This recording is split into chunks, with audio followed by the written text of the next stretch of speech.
Hello, everybody, and welcome back to this episode of Bearcat Chats. We are focusing on drowsy driving and thrilled to be joined by Owen Holland, who was a first runner up in the Stay Awake, Stay Alive contest last year. He's a junior majoring in sociology. You can also see a lot of his work on the Binghamton University social media channels as a content creator. He's a TikTok star. And Daveen Sebu Harara, who is the Health Promotion Coordinator for Health Promotion and Prevention Services. Yeah. To both of you, how are you? Doing well. So happy to be here. Thanks for having me. Yeah, thanks for having me, Course. Jacob. Yeah, of course, Owen. And Owen, let's start with you because you created this video last year.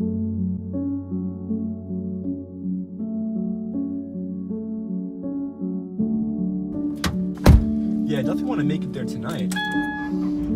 No, I know, but I had coffee. I'll be fine.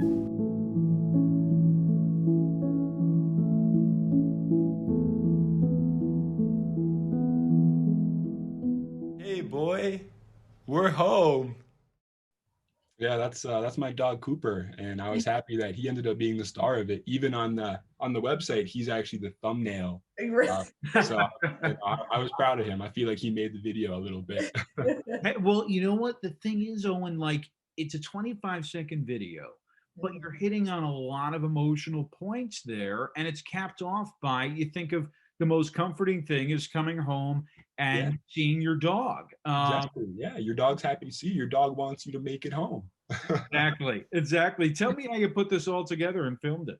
Sure. So, it's funny. Videography and filmmaking has really been, my biggest pastime, the biggest skill that I've tried to cultivate throughout my life. And, I'm making what I have titled my autobiographical documentary. So what I do is whenever I see something that's, memorable or beautiful or something aesthetically pleasing I might want to remember, I've created this system where I take a few second video of it on my phone, and then I save it, and I've accumulated hundreds of clips this way, which I string together on the Final Cut or iMovie to create, a chronological story. And then so in order to create a PSA, which I felt would resonate with students about, what's at stake when engaging in drowsy driving, I went through this timeline of clips that I had, and I selected a few slices that I thought would resonate quite well, including, Christmas tree, my dog, happy birthday sign. And that was actually footage from my 2018 graduation. So what's funny is that the only shot that I had organically filmed was me getting into my car. The rest I took from my archive of clips. Wow. And what got you motivated, or what about the topic of drowsy driving really connected with you? Sure. So, I feel like, coming from an undergrad student, obviously I've lived all on campus, until recently. I feel like there's almost like a romanticized aspect of dorm life, which is, pushing the limits of sleep, right? Like staying up all night, whether it's studying, playing Warzone, hanging out with your friends. It's almost like a challenge. Stay up all night, you still make the class, you still do well in your midterm, you still drive home for break if need be. And, that's where the real danger arises that, sometimes I feel like my peers might, and, myself included, sometimes might perceive it as a challenge, right? Get no sleep, still drive, still have a normal day. And, this can present a real danger, even equating to the effects of, driving under the influence. Mhm. So I was hoping to draw attention to that as well. Yeah, the statistics are startling, Daveen, when you look at that if you actually don't get enough sleep, that it becomes the equivalent of like a blood alcohol content level that, Yeah. you get on a breathalyzer.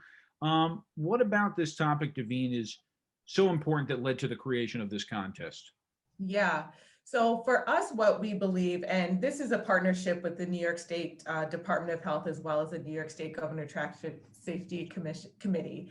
And they actually came and approached me at Binghamton University.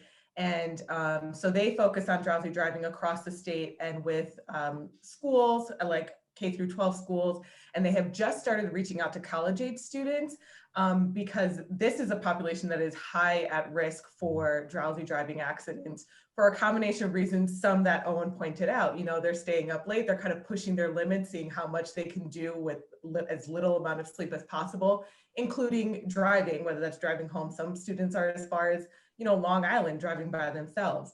And so what their goal was is to reach more students in this this age range. And we know that students have heard a lot about drunk driving. They've heard a lot about distracted driving. They've heard a lot about drugged driving, but drowsy driving is really one that has not been talked about a lot. And so we really thought that we needed to raise awareness on drowsy driving. And this was a really creative way that students could learn about it as well as participate in this process. Like Owen did, and create this video that really shows how important it is to take drowsy driving seriously. And I should also mention SAD is sponsoring the Stay Awake, Stay Alive PSA contest. I think this is the most like apropos or relevant to college students because not just the long trips, which are certainly important, but, and I apologize if I'm mispronouncing her name, Anissa from Binghamton, she had done a video focused on a situation that everyone's been in. 2, 1, Happy New Year! Hi, I'm Ashley. It's New Year's Eve and my friends have declared me the designated driver, so no drinks for me. It was getting late and everyone was tired, so I thought we should head home. But I wouldn't drive drunk, so why would I drive drowsy?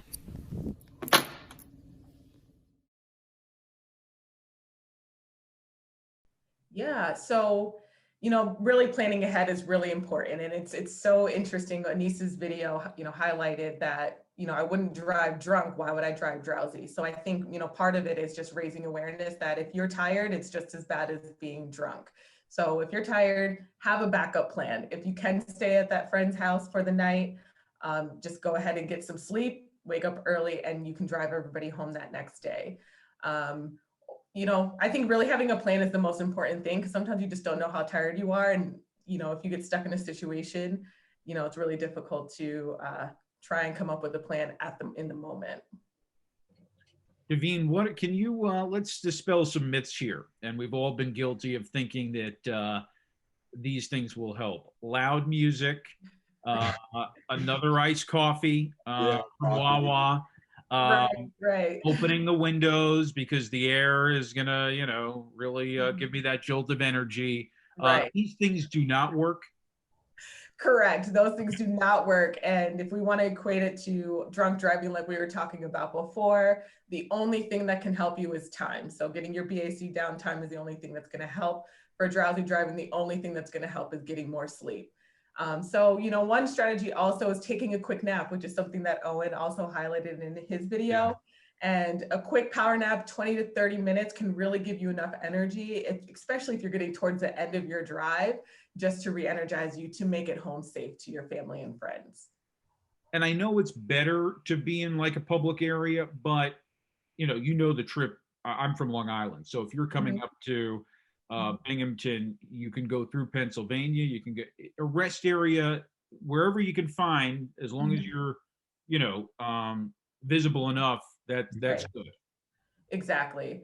And again, that's part of having a plan. You know the spots on your way home that you can stop at if you need to, even if you have a friend or somebody that you know that you could stop at their place if need be on your trip home, would be a great way to just, you know, plan to keep yourself safe.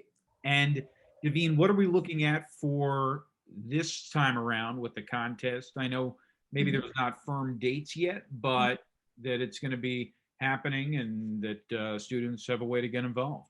Yes, absolutely. So we are hoping to roll out the contest within the next couple of weeks here.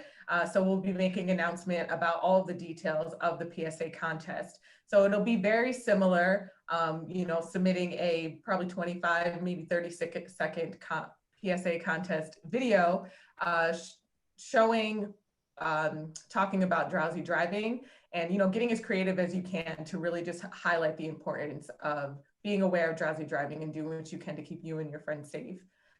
So that contest will roll out in the next couple of weeks here, and we'll have the contest open for about a month. And then we'll be looking at all of those videos, all the submissions over the break. And next semester, we will be announcing a winner mid-February or early March. And Owen, any message to your peers who may be wondering, hey, should I get involved? Is this a worthy cause? I would say definitely. And, even just looking at the numbers, I mean, the age range that's most susceptible is 18 through 29. And then, taking that a step further, more specifically, it would be ages 21 through 23. And I mean, that's the age of most of my friends. So it's really applicable to us. It's a great cause. And definitely, I mean, might as well try your videography skills a little bit. It was a lot of fun. Absolutely. And there's money on the line. Owen knows that. Yeah, I wasn't sure if I should bring that up, but that was yeah. Yes. So those details will also be in the announcement of what you could win for yourself for doing something really educational and raising awareness about a really important issue for your peers. Owen actually bought himself a new car with the next year's contest. Oh, exactly. That's awesome. I totally made that up. Well, to both of you, Owen Holland and Daveen Sabu Harara, thank you so much. We're having some fun, but certainly this is a great cause, an important cause, and one that folks, students and parents alike, should be personally invested in. Absolutely. Absolutely. Thank you, Jacob, once again. Thank you so much.